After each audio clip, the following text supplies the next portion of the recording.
Bonjour. Est venu pour moi le moment de vous préparer une guidance pour ce mois de mai qui a déjà commencé. Alors, je vais une fois de plus utiliser les cartes lumière, cartes de Lise Bartoli avec lesquelles j'aime beaucoup travailler.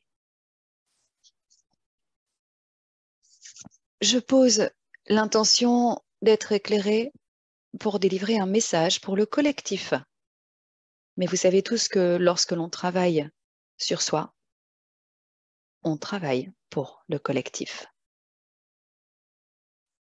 Je vais donc tirer la première carte, qui est la carte ombre.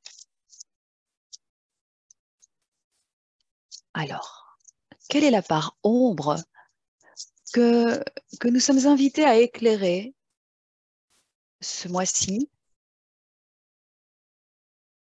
peut-être lors de cette pleine lune du 5 mai, avec l'éclipse lunaire?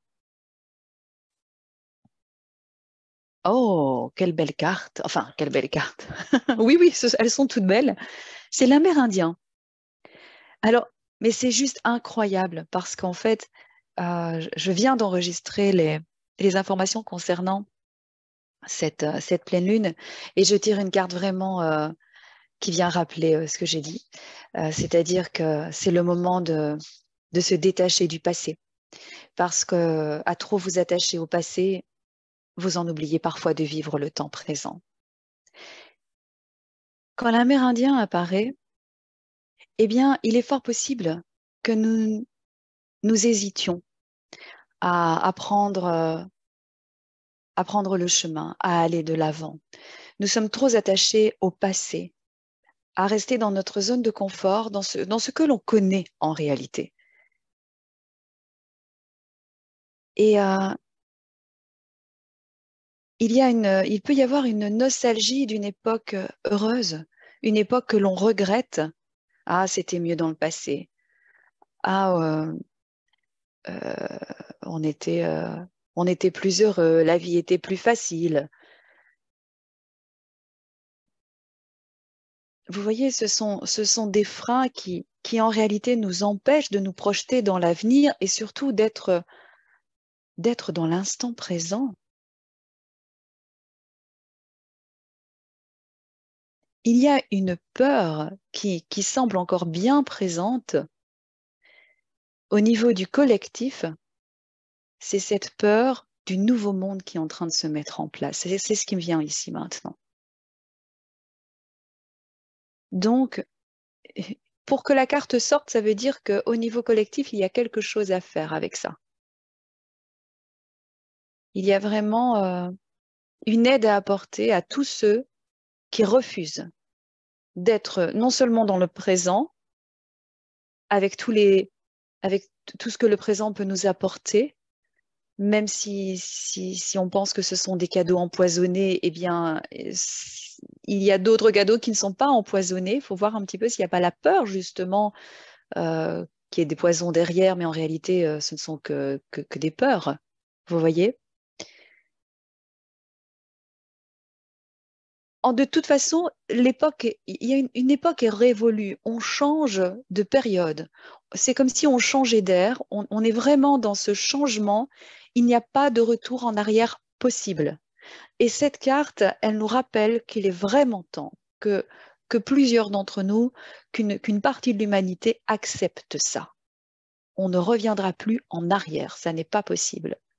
Il y a un futur à construire et on peut vraiment tous participer à la construction de ce futur, à voir comment on va agir, quelle est la brique que l'on va apporter à cette nouvelle construction, j'ai envie de dire. Alors, on va voir un peu les autres cartes, si elles nous donnent des pistes, en fait. Je sens que ce mois de mai va être intense en changement.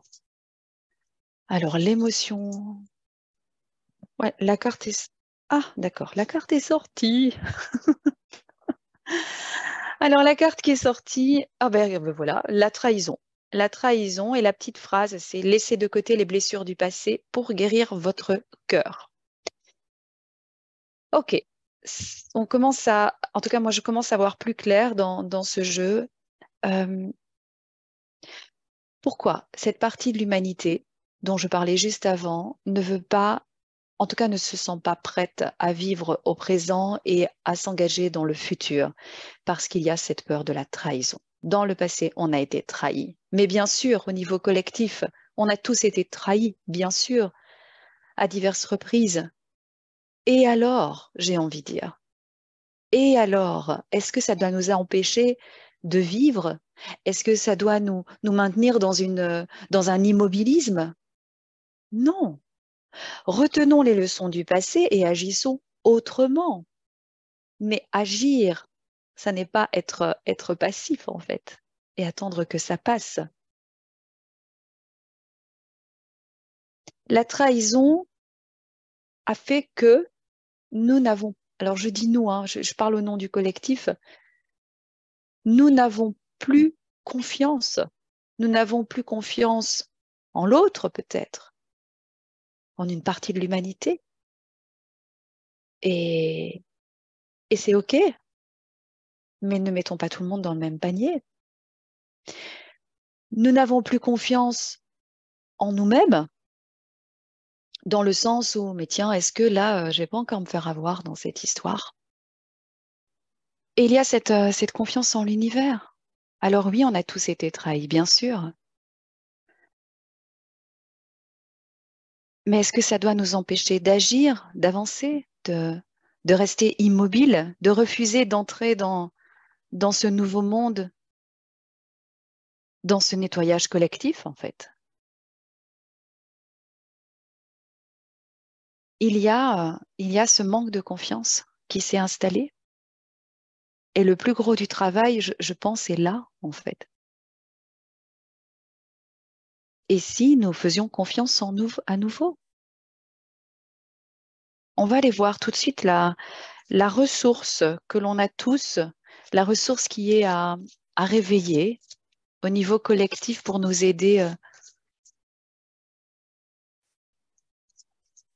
à sortir de cette zone de peur, hein. On a la réussite, c'est magnifique. La réussite. Ça vient vraiment nous aider à avoir confiance. Donc, croyez en votre capacité de réussite, elle porte vos projets vers le succès. Donc ici, lors de ces prochaines semaines, c'est le moment aussi de vérifier au niveau, enfin de vérifier, c'est la blessure de trahison qui me fait prononcer ce mot vérifier, contrôler. Donc je reviens à ce que je disais concernant la réussite. Pour moi, l'une des pistes pour dépasser cet attachement au passé, hein, et cette peur d'aller vers l'avenir et de voir justement au niveau individuel quelles sont toutes les fois où nous avons réussi à, dans le sens où nous avons dépassé nos peurs, nous sommes allés vraiment vers l'inconnu et, et, et voilà, et c'était une bonne chose au final. Et quand je dis une bonne chose, regardez bien la carte parce que cette personne, hein, bon ici c'est une femme, mais ça peut être aussi un homme, hein, est heureuse, elle a les bras levés vers le ciel, elle est en confiance avec le ciel, avec l'univers, avec la source. Et elle est sur la terre, hein, donc sur une montagne. Bon, c'est pas vraiment une montagne ici, mais ça symbolise aussi cette connexion entre la terre et le ciel. Donc pour moi, cette carte, c'est vraiment ayez confiance. On est aidé, tout ce que nous vivons euh, nous, nous, nous aide à devenir de nouvelles personnes. Et, euh, et pour moi, c'est vraiment une carte qui me fait sourire parce que ça va nous aider, vraiment. Alors, ça, c'est vraiment une ressource à réactiver pour chacun d'entre nous. Maintenant, je vais regarder la carte lumière donc pour avoir une information supplémentaire concernant l'aide de l'univers, j'ai envie de dire, hein. Cette carte, elle est plus spirituelle. Et on a le bon génie. Le bon génie, c'est celui qui exauce les souhaits en phase avec vos vrais désirs. Ça veut dire qu'on peut formuler nos vœux. Nos vœux seront entendus. Et puis cette carte nous rappelle aussi que notre connaissance est au plus profond de nous. Et quand nous sommes prêts, nous pouvons avoir accès à cette connaissance. Ce bon génie symbolise la matérialisation de nos désirs. L'espace sombre de sa lampe représente l'ignorance de nos parts d'ombre. Et le bon génie témoigne que c'est en allant vers la lumière qu'on parvient à reconnecter la connaissance qui était endormie au fond de nous. Donc, cette carte nous invite à une profonde réflexion, mais cette réflexion vous amènera à bien comprendre que tout est déjà là, tout est déjà prêt pour aller de l'ombre à la lumière. On est vraiment aidé en haut et on peut formuler le souhait de vivre des prochains mois plus quoi? Plus serein. J'aimerais vous dire que ça sera le cas, mais je pense que tout est une question de perspective. Et plus on a conscience de tous ces changements énergétiques, et plus on peut en faire des opportunités pour changer, et ça devient plus facile. Voilà. Allez, je termine avec la carte transformation. Le défi de ce mois de mai, la transformation à mettre en place dans ce mois de mai. Ah, nous avons le modelage. Le modelage qui vient renforcer la carte du bon génie. Elle nous invite, donc cette carte nous invite à agir sur notre ombre en utilisant notre pouvoir créateur. Quand cette carte sort dans le jeu, elle nous rappelle aussi notre pouvoir à créer les choses, à mettre en place les choses. Elle nous ramène à notre rôle d'acteur qui peut modeler le présent, qui peut modeler le futur. Donc, lors de ce mois de mai, nous sommes vraiment invités à créer, mais oui, à créer, à matérialiser ce nouveau futur, ce nouveau monde, à être tous des acteurs de ce nouveau monde et on va être aidés dans ce sens-là. Mais pour y arriver, il est essentiel d'apaiser notre part d'Amérindien en nous, cette part qui est rattachée au passé, qui aurait tendance à nous maintenir dans le passé en disant non mais c'était mieux avant, mais de toute façon non, on ne reviendra jamais, c'était mieux avant, puis je reprends. Ce que nous sommes amenés à vivre est vraiment triste et problématique, et comment vont faire les futures générations. Non, non, non, il n'y a pas à avoir ce genre de réflexion, ou du moins de rester dans ce genre de réflexion. Aller au-delà. Voilà, je vous rappelle que j'ai tiré ces cartes dans le but d'aider le collectif à saisir les opportunités pour être plus haut en vibration, et puis vous en faites ce que vous voulez. Vous voyez si ces messages vous parlent ou pas. Une fois de plus, je ne vais pas vous promettre un mai de mai paisible, parce que ça n'est pas dans ce sens qu'est fait le tirage. Néanmoins, je pense qu'il y a beaucoup à comprendre, et on peut cheminer tous ensemble. Nous pouvons tous nous soutenir dans ce cheminement. Merci de m'avoir écouté, et à bientôt.